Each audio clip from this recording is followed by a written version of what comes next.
વાગ્યા હાલ એટલે ગોતા ગોતા ગયા તો મળી ગયું અને સેટ લાગી ગયા પણ તો કાંઈ આવડો બધો પવન તો ટ્રેક્ટર હાકે હાલે અને અહીંયા હલકેશ અંદર આવતા રહ્યા છે.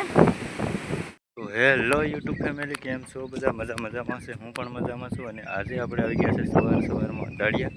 તો પહેલાં તો બધાને જય માતાજી, જય શ્રી કૃષ્ણ ભજનદેવ, જય શ્રી રામ. તો હું જાઉં છું વાડી. અરે વાગી ગયા છે 6:30 અને દાડિયા પણ આવી ગયા છે. અને હું પાણી પીવા માટે એમને લોટા લઈ જાઉં છું, કેમ કે પાણી સવારમાં આવ્યા ને ત્યાં પાણી જોઈશે, પહેલાં પાણી પાડી. તો ફ્રેન્ડ, અમારે આજે લગભગ 5-6 હજારનો સોનલો થઈ છે. 20-22 દાડિયા છે 11 વાગ્યા લગીને. તો ફ્રેન્ડ આવું કંઈક છે. અને પછી પાછા મળી મોડકથી અહીં ઢગલો થઈ જાય પછી.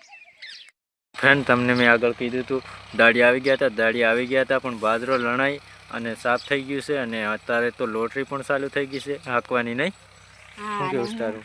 હું ધણા મને એમ હતું કે મેં કીધું કેટલા દી થઈ છે બાજરો લણવામાં, અને બાજરો લણવામાં એમ કે ગરમી થતી હોય ને એટલે એવું થતું હતું કે લણાય છે એક ને. અને એક બાજુ વરસાદે બાપા ભારી કરી, બહુ વાદળ આવે ને વગર વરસાદની આગાહી ને એટલી બીક લાગતી હતી ને, કેમ કે મહેનત કરી હોય ને વરસાદ આવી જાય એટલે કામ કરી આપે નહીં. તો આ બાજુ અમારે ચોખ્ખું થઈ ગયું, નહીં? આ બાજુ બાજરાનો ઢગલો પણ થઈ ગયો, નહીં? હા, તો કેટલો બાજરો થઈ છે કમેન્ટ કરીને કહેજો નહીં. આ બાજુ સેટ ટેટકર હાકે છે હમણાં, નહીં? બપોરે બરોબર નાયા છે. આ બાજુ હાલે લોટરી અને આરામ કરવા નહીં રહ્યા છે. અને બરોબર બપોરના આવી ગયા 1 વાગે ત્યાં પહોંચી ગયા નહીં. ખાઈ દાડિયા મૂકીને જલ્દી શેઠાણીએ રાંધી દીધો છે તો ખાઈ અને પછી ડાયરેક્ટ અહીં આવી ગયા નહીં. તો હું ધાણા થોડાક સાફ કરી દઉં, કેમ કે આપણે ધાણા જીરું થઈ ગયું છે ખતમ, એટલે ઘરનું જીરું અને ધાણા છે તો મેં કીધું થોડાક સાફ કરી લઉં અને પછી દળી લઉં નહીં. કેમ કે આજે થોડાક બપોર પછી નવરાઈશું, પછી પાછું તલ વાટવાનું ને એવું થઈ છે. બપોર પછી જોવા જઈએ તો ખબર પડે, કેમ કે થોડાક તલ ફૂંકાઈ ગયા છે નહીં, એટલે કામ તો કરવું જ જોઈશે, નકર ભેગું ન થઈ રહે નહીં. કેમ કે થોડાક દિવસમાં હવે ઘરે પણ જવું પડશે, કેમ કે મારી સાસુમાની તબિયત બરોબર નથી, સારી રહેતી નથી અને લગ્ન ગાળો આવે છે, એટલે જોઈએ હવે વિચારીએ નહીં. હાલો પછી મળીએ પાછા ઘડીક પછી.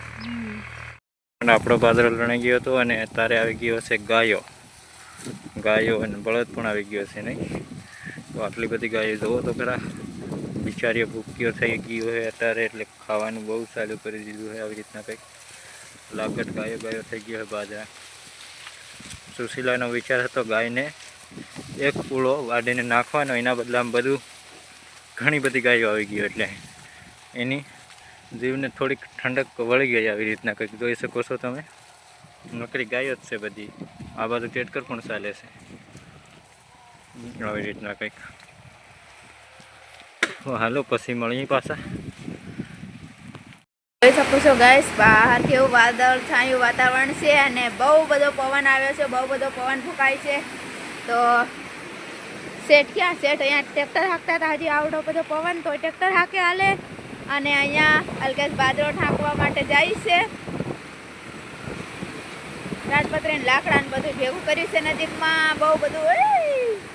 અને હું અહીંયા મારે રોટલા બનાવવા હતા પણ પવન બહુ આવે છે, એટલે તારે રોટલા નથી બનાવવા ભાઈ. તો બહુ જ બધો પવન આવે છે અને હું અંદર આવતી રહી છું. વીજળી પણ થાય છે, કડાકા બડાકા સાથે વરસાદ આવે એવું વાતાવરણ ખૂબ જ વધી ગયું છે. હલકેશ અંદર આવતા રહ્યા છે. 17 વાગી ગયા છે અને અત્યારે આપણે નાહી લીધું છે, જમવાનું પણ બનાવી લીધું પવનમાં જ, કેમ કે મેં તો ગેસ ઉપર જ બધું રાંધી લીધું. ન કરું રોટલા બહાર ચૂલા ઉપર કરું, પણ ચૂલો ને બુલો બધું અંદર રાખી દીધું ને કેટલું બધું સામાન ફિટફિટાઈ થઈ ગયો. અહીંયા જોઈ શકો છો આ બધું લુગડા ને એવું બધું. લુગડા એટલે ચા લુગડા, ખબર તમને? ઓલા બાજરોનું હાલર આવે ને તેથી બધું પેલું કરવાનું એ. અને આ બધું ડુંગળી ને બધું અંદર મૂકી દીધું એટલે ભરાઈ ગયું ફૂલ. અને હલકેશે પણ કપડાં કાઢીને ખાટલે જ નાખી દીધા છે. તો વાતાવરણ હવે થોડુંક આમ બહાર ઓલું થયું, ક્યારનું તો અંધારું થઈ ગયું હતું, પણ હવે થોડુંક આમ ઓલું થયું. થોડા આમ છાંટા પણ આવ્યા હતા પણ ઝાઝા બધા નતા આવ્યા, થોડા થોડા આવ્યા હતા એટલે ઝાઝું કાંઈ પલળ્યું નથી. કેમ કે અમે બાજરો તો ઢાંકી દીધો, પછી જોઈ શકો છો લાકડા ને ખાટલો ને બધું વેલકેશન મૂકી દીધું. એટલે મોટું મોટું લાકડું વજનવાળું તે ઉપાડીને મૂકી દીધું. અને ખેંચીને પવન એટલો જોરથી આવતો હતો ને ફ્રેન્ડ્સ, તો મને પણ આમ પવનમાં હાલાક ઢોલાક થવાતું હતું. મને કેમ ઉપાડીને લઈ જવાનું હોય પવન, એવું થતું હતું. તો કાંઈ નહીં, તો ઉતાવળમાં એ બધું કામ કરી નાખ્યું ને સેટે પણ હાંકી નાખ્યું. હવે આવશે તો હવે શું કરવાનું, હવે હળી નાખીએ સેટ.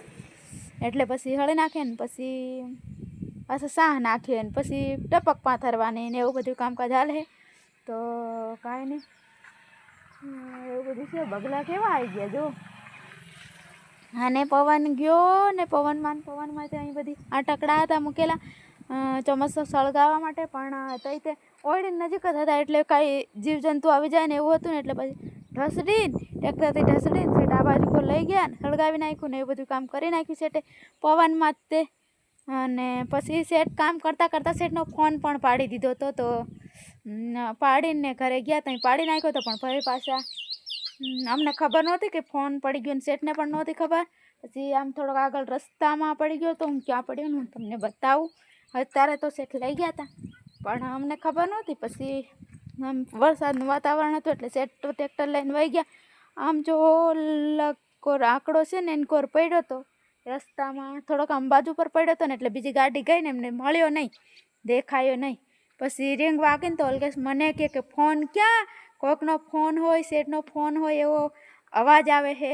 તો મેં કીધું સેટ તો ફોન ખિસ્સામાં રાખતા હતા, તો સેટના ખિસ્સામાંથી જાતે ફેરે પડી ગયો. નકર સેટ વાત કરીને ખિસ્સામાં જ મૂક્યો હતો. પણ કાંઈ નહીં, તોય પછી સારું થયું, સેટને ફરી ફોન મળી ગયો. સેટને નહોતો, પછી અલ્કેશને મળ્યો. ફરી ગોતતા અલ્કેશ ગયા. સેટ ઘરેથી પાછો ભાનો ફોન આવ્યો અમારા ફોનમાં, પછી ગોતવા ગયા અલ્કેશ, એટલે ગોતા ગયા તો મળી ગયો અને સેટ લઈ ગયા. પણ તો કાંઈ નહીં, આજનો દિવસ કંઈક અમારો આવો રહ્યો. અને કાંઈ નહીં, મળીએ નેક્સ્ટ વ્લોગમાં. ત્યાં સુધી બધા સ્વસ્થ રહો, મસ્ત રહો, તંદુરસ્ત રહો. જય માતાજી બધાને, બાય બાય, ગુડ નાઇટ.